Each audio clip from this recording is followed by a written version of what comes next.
और नेक को ऐसे फोल्ड करके नेक का मिड पॉइंट बना लेंगे। नेक का मिड पॉइंट बन गया है। नेक के इस हिस्से पर हमने मिड पॉइंट बनाने के लिए नेक को अच्छे से प्रेस कर लेना है। क्योंकि हम कॉमन तरीके से हटकर ये नेक डिज़ाइन बना रहे हैं, तो इसलिए अब हम जॉइंट लेस लेंगे और जॉइंट लेस के दोनों साइड पर हम थोड़े थोड़े गैप पर छोटे छोटे कट लगा लेंगे। कट लगाने की वजह से हम जॉइंट लेस को पूरे नेक में राउंड में बहुत ही फिनिशिंग के साथ पेस्ट कर देंगे। अब नेक के बैक साइड पर हम इस तरीके से ग्लू अप्लाई करेंगे और जॉइंट लेस के किनारे वाले हिस्से को हम ऐसे नेक के साथ पेस्ट कर देंगे। यहाँ पर बहुत सी बहनें पूछेंगी कि जॉइंट लेस की सीधी साइड ऊपर की तरफ है या नीचे की तरफ, इसलिए मैं पहले ही बता देती हूँ, क्योंकि ये हमारे नेक की सीधी साइड है, इसलिए जॉइंट लेस की सीधी साइड को भी हमने ऊपर की तरफ रखा है। देखें, जॉइंट लेस के दोनों साइड पर कट लगे होने की वजह से हमने जॉइंट लेस को बहुत ही इजीली राउंड में नेक के साथ पेस्ट कर लिया है। अब एक्स्ट्रा लेस हम कट कर देंगे और लेस को अच्छे से पेस्ट करने के लिए हम प्रेस कर लेंगे। जॉइंट लेस को भी अच्छे से पेस्ट करने के लिए हमने प्रेस कर लिया है। अब हम एक्स्ट्रा फैब्रिक लेंगे और नेक को हम एक्स्ट्रा फैब्रिक के सेंटर में इस तरीके से रखेंगे कि नेक के हर तरफ बराबर एक्स्ट्रा फैब्रिक होना चाहिए। आप चाहें तो ऐसे ही पेस्टिंग पेपर के साथ साथ सिलाई लगा लें, या फिर ऐसे नेक के सेंटर में और नेक के साइडों में ऐसे ग्लू अप्लाई कर लें और फिर नेक को एक्स्ट्रा फैब्रिक के साथ पेस्ट कर दें। अब हम इजीली पेस्टिंग पेपर के बिल्कुल साथ साथ सिलाई लगा लेंगे। जी, तो हमने पेस्टिंग पेपर के बिल्कुल साथ साथ सिलाई लगा ली है। देखिए, पूरे नेक में गुम सिलाई के साथ भी हमारी लेस बिल्कुल इक्वल लगी है। अब हम नेक के अंदर से एक्स्ट्रा फैब्रिक कट कर देंगे। एक्स्ट्रा फैब्रिक कट करने के बाद हम पूरे राउंड नेक में ऐसे छोटे छोटे कर लगा लेंगे। कर लगाने के बाद हम नेक को पलट कर सीधा कर लेंगे और प्रेस कर लेंगे। नेक को पलट कर सीधा करके हमने प्रेस कर लिया है।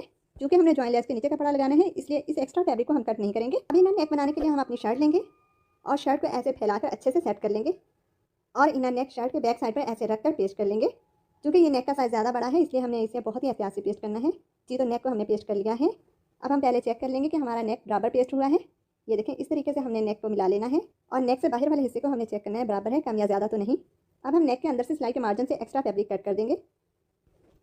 एक्स्ट्रा फैब्रिक हमने कट कर दिया है। अब पूरे नेक में हम इस तरीके से छोटे छोटे कट लगा लेंगे और इस एक्स्ट्रा फैब्रिक को ऐसे फोल्ड करके प्रेस कर लेंगे। आप चाहें तो ग्लू की मदद से इसे पेस्ट भी कर दें। नेक में से एक्स्ट्रा फैब्रिक को फोल्ड करके प्रेस करने के साथ ही हमने शर्ट का मिड पॉइंट भी बना लिया है।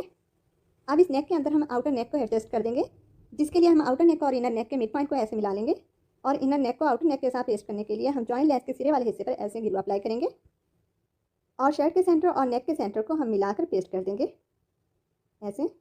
इसी तरीके से हम नेक का बकिया हिस्सा भी जॉइंट लेस के साथ पेस्ट कर देंगे।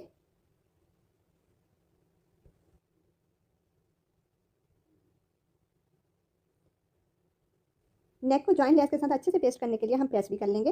अब हम आउटर नेक पर किनारे की सिलाई लगा लेंगे। ये देखें ऐसे। क्योंकि ये सिलाई नेक के बाहर की तरफ नजर आएगी, तो इसलिए हमने ये सिलाई बहुत ही फिनिशिंग के साथ लगानी है।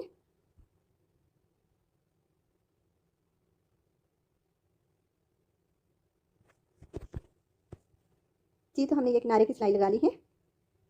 देखें, अब इनर नेक पर भी हमने टॉप स्टिच करना है, तो इनर नेक पर हम इस साइड से किनारे की सिलाई लगा लेंगे। सिलाई भी लगा ली है।